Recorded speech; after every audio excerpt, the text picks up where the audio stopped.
تمام معزز اپنے ہم سفر ساتھیوں کو، اپنے مریدوں کو، اور جو لوگ میرے تاک ہیلنگ کے اسٹوڈنٹس ہیں اور وہ لوگ جو عام لوگ ہیں جو کسی نہ کسی سلاسل سے وابستگی ہے، ان سے تعلق رکھتے ہیں، میں ان تمام کو آج کے دن خوش آمدید کہتا ہوں۔ اور میں شکریہ ادا کرتا ہوں چودھری اختر صاحب کا کہ جنہوں نے یہ پروگرام آرگنائز کیا ہے۔ سب سے پہلے میں آپ کو اپنا تعارف کروانا چاہوں گا۔ میرا نام ڈاکٹر عبدالواجد شاذلی ہے اور میرا تعلق ایک روحانی گھرانے سے ہے، اور میرے پیر و مرشد جو کہ میرے والد محترم حکیم صوفی طارق احمد شاہ عارف ہیں۔ الحمدللہ ہمارا خاندان قادریہ سلسلہ سہروردیہ چشتی قلندری ابوالعلائی ہے، اور میرا تعلق اس گھرانے سے ہے کہ جنہوں نے اپنی پوری زندگی دین کی تبلیغ میں، سلسلے کی خدمات میں گزار دی،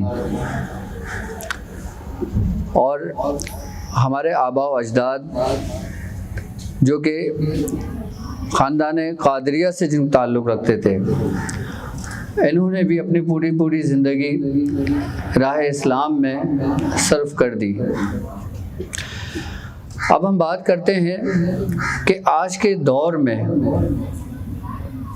ہم کس طرح اپنے رب کو ڈھونڈ سکتے ہیں، رب کو پہچان سکتے ہیں اور رب کا قرب حاصل کر سکتے ہیں۔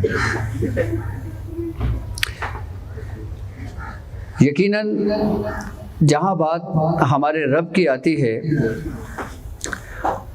ہر شخص کے دل میں اللہ کی محبت ہوتی ہے، ہر شخص اللہ سے محبت کا دعویٰ کرتا ہے، لیکن اللہ کا دوست کون ہوتا ہے؟ کیا جو شخص اللہ کی محبت کا دعویٰ کرتا ہے تو کیا اللہ بھی اس سے محبت کرتا ہے؟ سرکار دو عالم صلی اللہ علیہ وآلہ وسلم کا ایک واقعہ مجھے یاد آتا ہے کہ کچھ یہودی سرکار دو عالم صلی اللہ علیہ وآلہ وسلم کی بارگاہ میں حاضر ہوئے اور کہنے لگے کہ آپ اللہ کے نبی ہیں، آپ اللہ کی محبت کا دعویٰ کرتے ہیں، اللہ سے تو ہم بھی محبت کرتے ہیں۔ تو آپ کچھ دیر کے لیے خاموش ہوئے اور حضرت جبرائیل علیہ السلام تشریف لائے اور کہا کہ رب نے آپ کے لیے ایک پیغام بھیجا ہے کہ قل ان کنتم تحبون اللہ فاتبعونی یحببکم اللہ۔ اے نبی، ان سے کہہ دیجئے کہ اگر یہ اللہ کی محبت کا دعویٰ کرتے ہیں تو کیا اللہ بھی ان سے محبت کرتا ہے؟ اللہ رب العزت تب ان سے محبت کرے گا کہ جب آپ میرے نبی کے اطاعت افعال و اقوال کی پیروی کریں گے۔ اب اللہ کا دوست کون ہوتا ہے؟ اللہ سے محبت تو ہم سب کرتے ہیں، یقیناً اللہ کی محبت تو سب کے حصے میں آئی ہے، لیکن مخلوق کی محبت کسی کے حصے میں آئی ہے، اور جس کے دل میں مخلوق کی محبت ہوگی وہ اللہ کا دوست ہوتا ہے۔ کیونکہ اگر ہم عبادت کے ذریعے، ریاضت کے ذریعے، ذکر و اذکار کے ذریعے اپنے رب کو ڈھونڈیں اور ایک طریقہ کار جو ہمارے بزرگوں کا ہے، جو ہمارے سلاسل کا ہے، جو اولیاء کرام کا ہے، وہ راز جب بیان کرتے ہیں تو وہ کہتے ہیں کہ اللہ رب العزت کو اگر آپ مختصر وقت میں پانا چاہتے ہیں تو آپ لوگ مخلوق کی خدمت میں اپنے آپ کو صرف کر دیں، کیونکہ اللہ رب العزت نے 1,24,000 پیغمبروں کو جو دنیا میں بھیجا، اور اب تک جتنے بھی اس کے دوست آئے، آپ تمام کی سمان حیات اٹھا کر پڑھ لیں اور دیکھ لیں کہ تمام کے تمام جب انہوں نے ایک ریاضت اور ایک عبادت کر کے ایک وقت گزارا، اس کے بعد انہوں نے اپنی ساری زندگی مخلوق کی خدمت میں گزار دی۔ اب بات آتی ہے کہ ہمارے دلوں کے اندر مخلوق کی محبت بھی ہے، خدمت کا ایک جذبہ بھی ہے، ایک سلسلے کی ایک لگن بھی ہے، روحانیت کو حاصل کرنے کا بھی ہے، تو پھر ہم کس طرح اپنے آنے والے نسل، اپنے بچوں کی تربیت ہم کر سکتے ہیں؟ ایک بات یاد رکھیے گا کہ آپ جو بچوں کو کہتے ہیں بچے وہ نہیں کرتے، آپ جو خود کرتے ہیں بچے وہ کرتے ہیں۔ یقیناً اگر ہمارا کردار، اگر ہمارے اعمال بہتر ہوں گے تو ہمارے بچے ہمارے ہی نقش قدم پر چلیں گے، کیونکہ صحبت کا جو اثر ہوتا ہے وہ ساری زندگی انسان کے اوپر قائم رہتا ہے۔ ہم جو کچھ پڑھتے ہیں ایک وقت میں آ کے بھول جاتے ہیں، لیکن جو کچھ ہم سیکھتے ہیں وہ ہم کبھی نہیں بھولتے۔ مجھے ایک واقعہ یاد آتا ہے کہ ایک ٹیچر نے ایک کلاس میں اپنے بچوں سے پوچھا کہ بیٹا آپ لوگ بڑے ہو کر کیا بنیں گے؟ تو ایک بچہ کھڑا ہوتا ہے، کہتا ہے مس میں ڈاکٹر بنوں گا۔ پھر مختلف بچوں سے ٹیچر سوال کرتی ہیں، تمام بچے مختلف جواب دیتے ہیں کہ کوئی ڈاکٹرز بنے گا، کوئی انجینئر بنے گا، کوئی کچھ بنے گا، لیکن ایک بچہ سر جھکائے خاموشی سے بیٹھا ہوتا ہے۔ ٹیچر اس سے پوچھتی ہیں کہ بیٹا آپ کیا بنو گے؟ آپ نے کچھ نہیں بننا۔ وہ بچہ بولتا ہے مس میں صحابی بنوں گا۔ تو مس نے کہا کہ بیٹا آپ یہ کیسی بات کر رہے ہو؟ آپ صحابی کو پتہ ہے آپ صحابی کسے کہتے ہیں، اور آپ صحابی کیوں بننا چاہتے ہو؟ اس بچے نے کہا کہ مس صحابی جو ہے نا وہ رسول سے بہت محبت رکھتے ہیں، اپنی جانوں کو قربان کر دیتے ہیں، اور وہ بہت بہادر ہوتے ہیں، اور وہ بہت مقابلے کرتے ہیں، وہ اللہ سے ڈرتے ہیں، وہ عبادت کرتے ہیں، رات کو اپنا وقت عبادت میں گزار دیتے ہیں، میں صحابی بنوں گا۔ تو مس نے کہا آپ کو یہ باتیں کس نے بتائیں؟ تو وہ بچہ کہتا ہے کہ میری ماما سونے سے پہلے مجھے ایک صحابی کا واقعہ سناتی ہیں کہ جس سے میرے اندر ایک جذبہ اور ایک شوق پیدا ہوتا ہے۔ تو یقیناً جب ہم اپنے بچوں کو اپنے دین کی تاریخ دہراتے ہیں، دین کی تاریخ، اسلام کی تاریخ اور ان صحابی رسول کی تاریخ بتاتے ہیں، تو بچوں کے اندر اس جیسے ذہانیت پیدا ہوتی ہے، پھر بچے کے اندر اس جیسا ایبلٹی پیدا ہوتی ہے، پھر وہی بچے اسی راستے پہ چلتے ہیں جو ماں باپ ان کی جیسی تربیت کرتے ہیں۔ کیونکہ بزرگان دین فرماتے ہیں کہ بچے کی جو پہلی درس گاہ ہوتی ہے وہ ماں کی گود ہوتی ہے، اور یہاں تک کہ علم حاصل کریں۔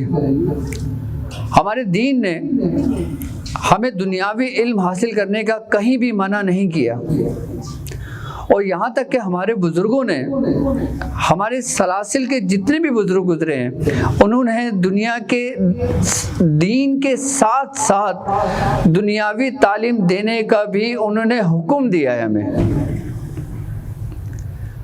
اور ایسی تعلیم سے ہمیں منع کیا ہے کہ جس سے انسان کے اندر غرور اور تکبر پیدا ہو۔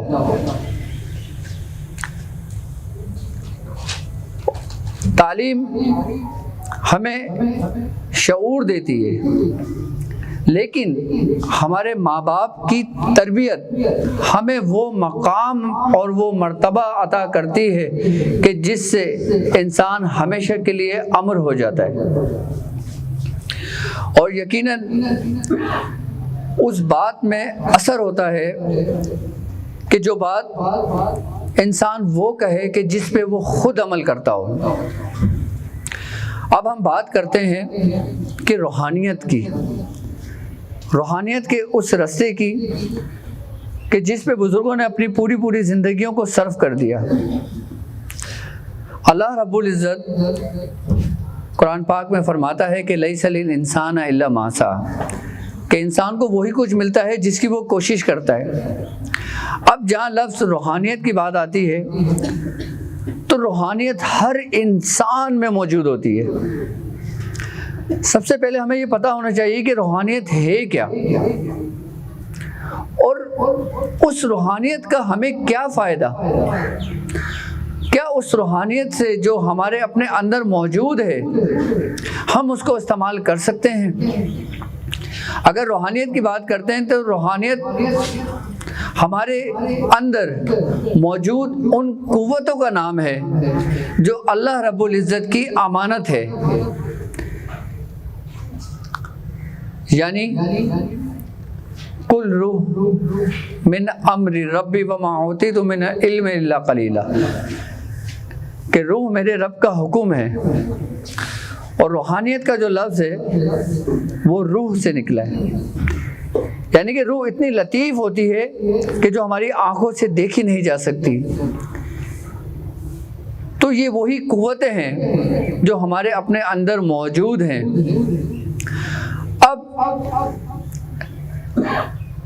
ہر سلاسل میں، ہر خانوادے میں بزرگان دین نے اس کو اجاگر کرنے کے لیے، اس کو بیدار کرنے کے لیے سب سے پہلا جو راستہ آپ کو دکھایا ہے وہ ہے حسن اخلاق کا۔ یہاں تک کہ سرکار دو عالم صلی اللہ علیہ وآلہ وسلم کا فرمان ہے کہ تم میں بہترین شخص وہ ہے کہ جس کا اخلاق سب سے اچھا ہے، سب سے بلند ہے۔ یقیناً جب آپ کا اخلاق اچھا ہوگا تو آپ اپنے نفس کے تابع نہیں ہوں گے، آپ کے اندر غرور و تکبر نہیں ہوگا۔ غرور و تکبر ہمارے اندر کب ہوتا ہے کہ جب ہمارے اپنے اندر کچھ انا ہوتی ہے کہ میں کچھ ہوں۔ میں ایسے بڑے بڑے ڈاکٹرز کو جانتا ہوں، ایسے بڑے بڑے اسکالرز کو جانتا ہوں کہ جو اتنی سادہ زندگی گزارتے ہیں اور اتنے قابل ہوتے ہیں کہ ان میں ایک ذرہ برابر بھی غرور و تکبر نہیں ہوتا۔ یہاں تک کہ اس کی سب سے بڑی مثال میں اپنے پیر و مرشد کی آپ لوگوں کو دینا چاہوں گا کہ اللہ رب العزت نے ان کو اتنا کچھ عطا کیا، لیکن ان کا طرز زندگی اتنا سادہ ہے، اتنا سادہ ہے کہ وہ آج بھی اپنے کلینک پر بالکل عام کی طرح بیٹھتے ہیں، نہ ان کے کوئی باڈی گارڈ ہیں، نہ ان کے کوئی گارڈ ہیں، نہ ان کے کوئی کسی قسم کے کوئی معاملات ہیں۔ ہر شخص جو جاتا ہے وہ آسانی سے ان سے ملاقات کر لیتا ہے۔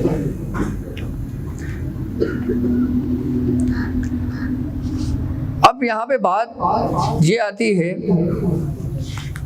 کہ ہم خود کی اصلاح کس طرح کر سکتے ہیں، کیسے کر سکتے ہیں۔ اگر آپ لوگوں کے دماغوں میں، آپ لوگوں کے دلوں میں اگر کوئی سوالات ہوں اور اگر کوئی مجھ سے پوچھنا چاہے تو وہ اپنا ہینڈ ریز کر سکتا ہے تاکہ میں مائک بھجواؤں، تاکہ وہ اپنا سوال جو بھی ہوں ان کے، اور جو لوگ میرے تاک ہیلنگ کے اسٹوڈنٹس ہیں جو یہاں موجود ہیں وہ اپنا پرسنل ایکسپیرینس بھی شیئر کر سکتے ہیں، اور روحانیت کے متعلق یا سلاسل کے متعلق یا کسی بھی متعلق اگر کوئی گفتگو کرنا چاہے تو وہ پوچھ سکتا ہے۔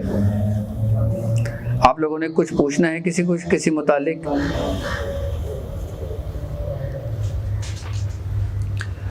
تو ہمارے بزرگوں نے جو ہمیں خود کی اصلاح کرنے کے جو طریقہ کار بتائے ہیں، جو سمجھائے ہیں، وہ سب سے پہلے یہی ہے کہ اپنی اصلاح میں اپنی خواہشات کو ترک کرنا، اور اس کے بعد اپنے اخلاق کو بلند کرنا۔ جہاں بات روحانیت کی آتی ہے، سلاسل کی آتی ہے، وہاں پہ تمام بزرگان دین اپنے مریدوں کی، اپنے شاگردوں کی اسی ترتیب اور اسی طریقے سے اصلاح کرتے ہیں۔ اچھا، اس وقت جو میرے تاک ہیلنگ کے اسٹوڈنٹس ہیں وہ ہینڈ ریز کریں، کون کون ہیں؟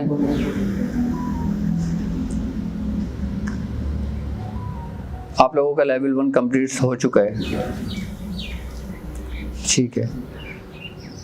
ٹھیک ہے، تو آپ لوگوں نے کچھ پوچھنا ہے، کچھ کہنا چاہتے ہیں؟ یہ مائک ان کو دیں۔ وعلیکم السلام۔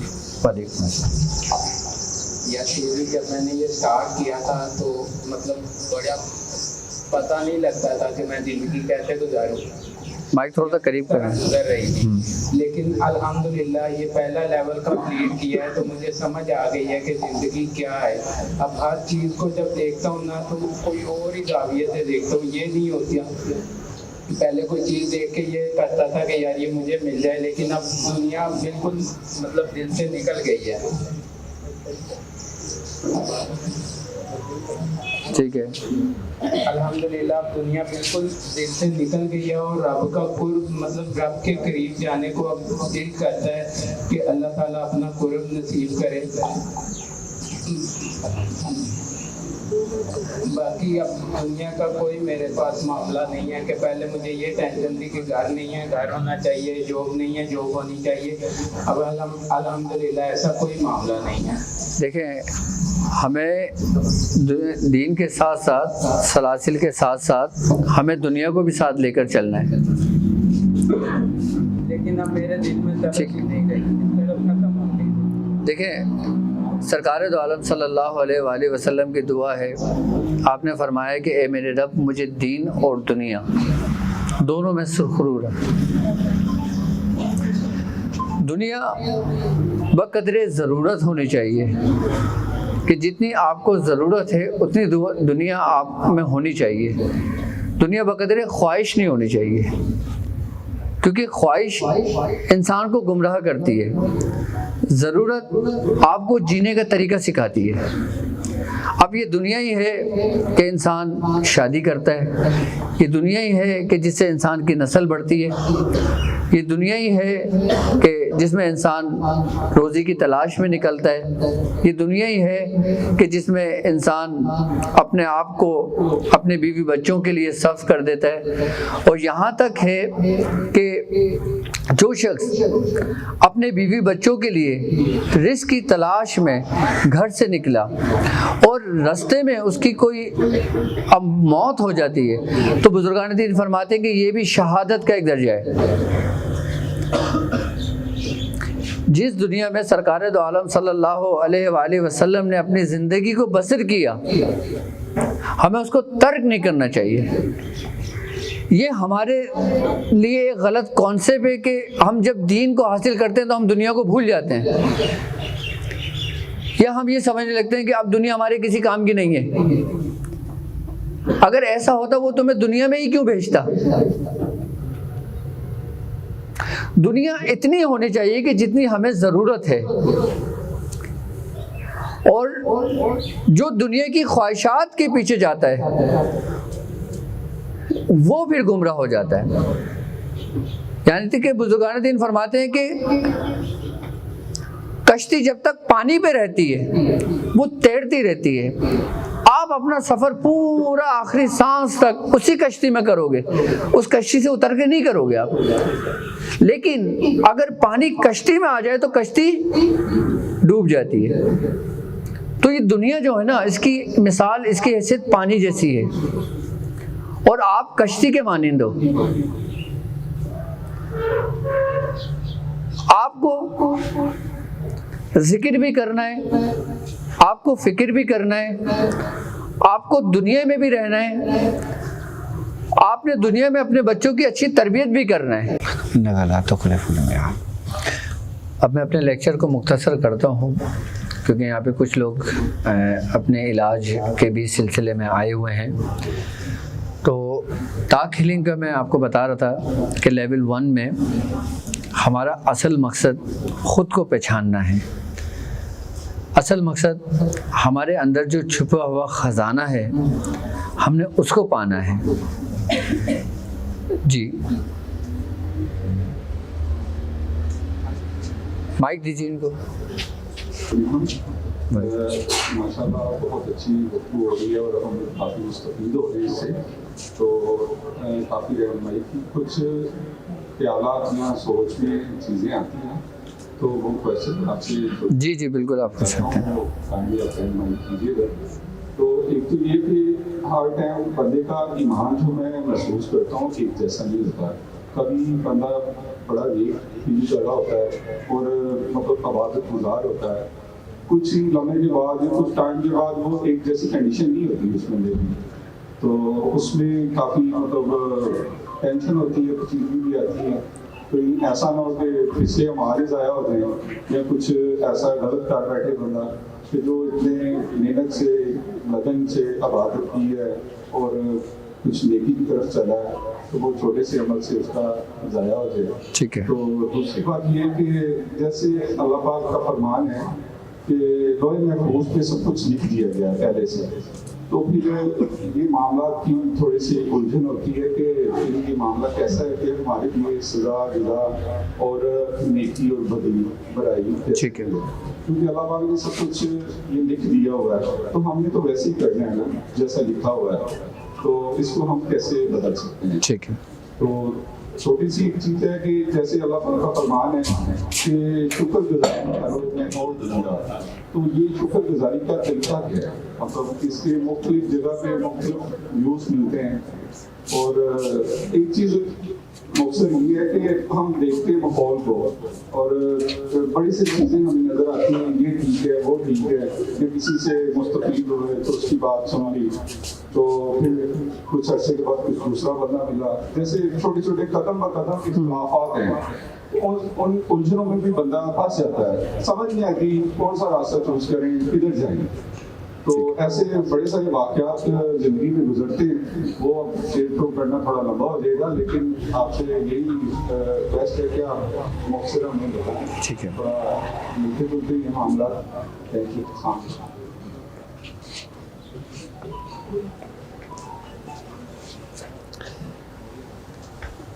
دیکھیں, جب ہماری تقدیر لوح محفوظ پہ لکھ دی گئی ہے, سب سے بڑی بات یہ ہے کہ ہمیں یہ پتہ ہونا چاہیے کہ اللہ رب العزت نے جو ہمیں دنیا میں بھیجا ہے اس کا مقصد کیا تھا. ہمارے جو اعمال ہیں اس سے ہمیں پتہ لگتا ہے کہ ہماری ترتیب کیا ہے. جب لوح محفوظ پہ سب کچھ لکھ دیا گیا تو سرکار دو عالم صلی اللہ علیہ وآلہ وسلم کا فرمان ہے کہ اگر تم کسی چیز کے لیے کوشش کرو وہ نہیں ہوتی, تم پھر کوشش کرو, کیونکہ دعا اور اچھی تدبیر تمہاری تقدیر بدل دیتی ہے. اگر ایک چیز تمہاری تقدیر میں نہیں لکھی ہوئی تو آپ یہ سوچ کر اس کو نہ ترک کر دیں کہ یہ میری تقدیر میں نہیں ہے, بلکہ جو ہمارے رسول اللہ کا حکم ہے کہ ہم اچھی تدبیر کریں, اور تدبیر کوشش کو کہتے ہیں, ہم کوشش کریں اور دعا کریں. یہ دو چیزیں ایسی ہیں جو لوح محفوظ پہ لکھی ہوئی تقدیر ہماری بدل جاتی ہے. جب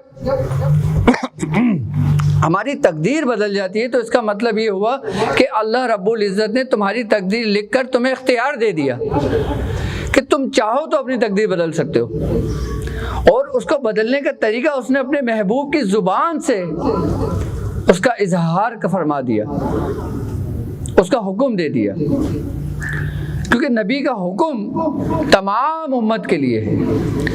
اور اگر ہم یہ کہتے ہیں کہ سب کچھ ہماری تقدیر میں لکھ دیا گیا تو ہم اب کیوں کریں؟ جب تک پیاسا کنویں کے قریب نہیں جاتا اس کی پیاس نہیں بجھتی.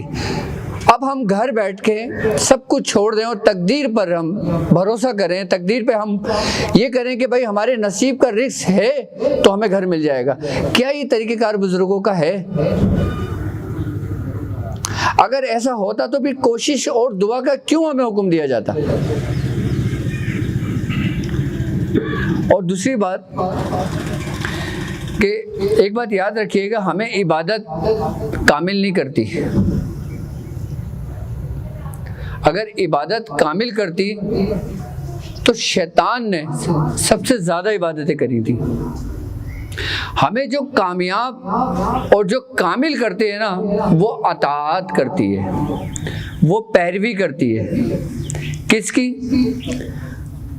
اپنے بزرگوں کی، اولیاء کرام کی، انبیاء کرام کی، اور رب کا حکم یعنی رب کی اطاعت.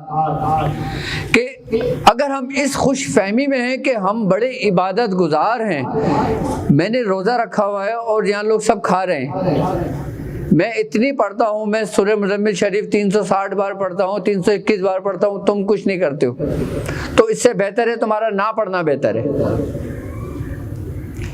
جب ہمارا وقت عبادت اور ریاضتوں کا جو وہ وقت گزرا مشقت کا، یہاں تک کہ ہماری والدہ کو نہیں پتا ہوتا تھا کہ ہم کیا کرتے ہوں، کتنا پڑھتے ہوں، کتنا نہیں پڑھتے. اور اب آج کی اگر میں بات کرتا ہوں، آج کے دور میں بھی کہتے ہیں کہ سب سے زیادہ جو آپ کے رازدار ہوتی ہے وہ آپ کی بیوی ہوتی ہے. جب آپ اپنی عبادت کے اندر اپنے آپ کی بیوی بچوں کو نہیں پتا ہوتا کہ آپ کتنا پڑھتے ہو، تو اس سے زیادہ رازداری اور کیا ہوگی.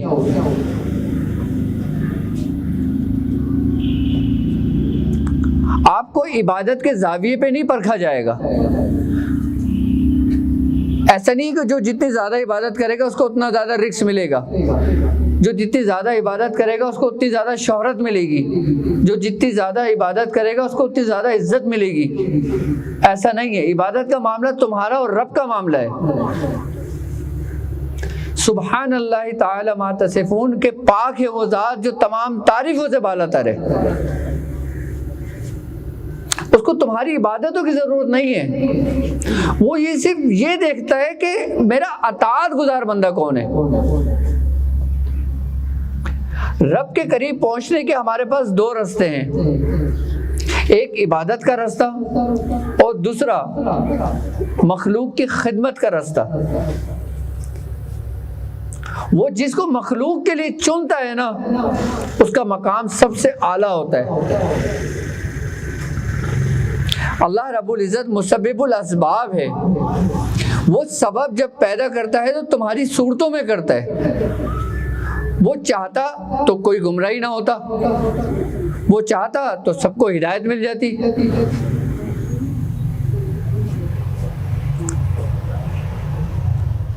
اور اللہ رب العزت، ہم لوگ یہ سمجھتے ہیں کہ جو نیک بندے ہوتے ہیں وہ اللہ کے قریب ہوتے ہیں، جبکہ ایسا نہیں ہے. جو گناہگار ہوتے ہیں اللہ ان کے بہت قریب ہوتا ہے، وہ ان کا انتظار کرتا ہے کہ وہ اپنے منہ سے اپنے لفظ سے ایک بات نکال دے کہ میرے رب ربنا ظلمنا، کہ میں نے اپنے نفس پہ، اللہ رب العزت کہتا ہے کہ میں نے تجھے معاف کیا. تو کس کے قریب ہوا رب؟ ایک نیک آدمی کے یا ایک گناہگار شخص کے؟ اس نے لوگوں کی اصلاح کے لیے تو اپنے محبوب اپنے دوستوں کو بھیجا، اور یہاں تک اس نے کہا کہ ابن آدم کو، یعنی کہ آدم کو میں نے اپنی صورت پہ پیدا کیا.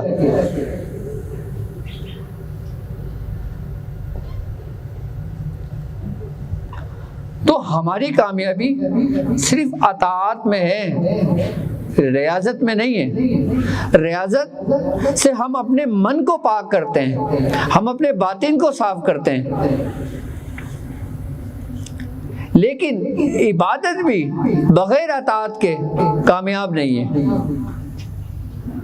یہاں پہ مراد اطاعت سے، میں نے اپنی زندگی میں روحانیت کو اگر پایا، کہیں دیکھا، تو وہ شیخ کے امر میں دیکھا، یعنی اس کے حکم میں دیکھا. کیونکہ جس نے حکم کی تکمیل کی وہ کامیاب ہوا،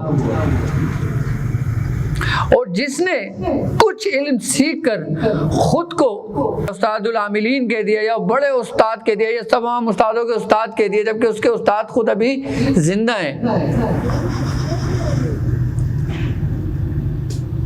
تو ایسے استادوں کے بارے میں کیا ہوگا پھر؟ اب نام کے آگے آپ دیکھیں کہ رہبر شریعت، کامل طریقت، پیر حقیقت، شیخ دورہ. بھائی کچھ عرصے بعد اپنے شیخ کے لیے بھی چھوڑ دو. جب سب کچھ تم خود ہو تو تمہارا شیخ کیا ہے؟ یاد رکھنا کہ جب تم خود کچھ نہیں ہوگے نا تو تمہارا شیخ تمہیں سب کچھ کر دے گا.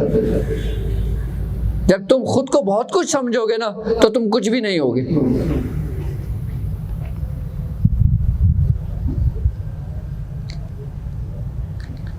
تو اللہ رب العزت ہم کو ہمارے بزرگوں کے راستے پر رکھے، اور اللہ رب العزت ہماری اس کاوشوں کو، اس محنت کو اپنی بارگاہ میں قبول فرمائے. دعا میں شریک ہو جاتے ہیں اور پھر سبحان اللہ باہر غم یار تو ہی، سبحان اللہ باہر گشائے شکار تو ہی، سبحان اللہ بحرمت کن فیکن، سبحان اللہ مراد من حاصل کن. اے خالق ہر بلندی و پستی، شی چیز تابہ کن زا ہستی، علم و عمل فراغ دستی، ایمان و اما تندرستی. یا الہ العالمین، یا الہ العالمین ہم پر اپنا رحم و کرم فرما.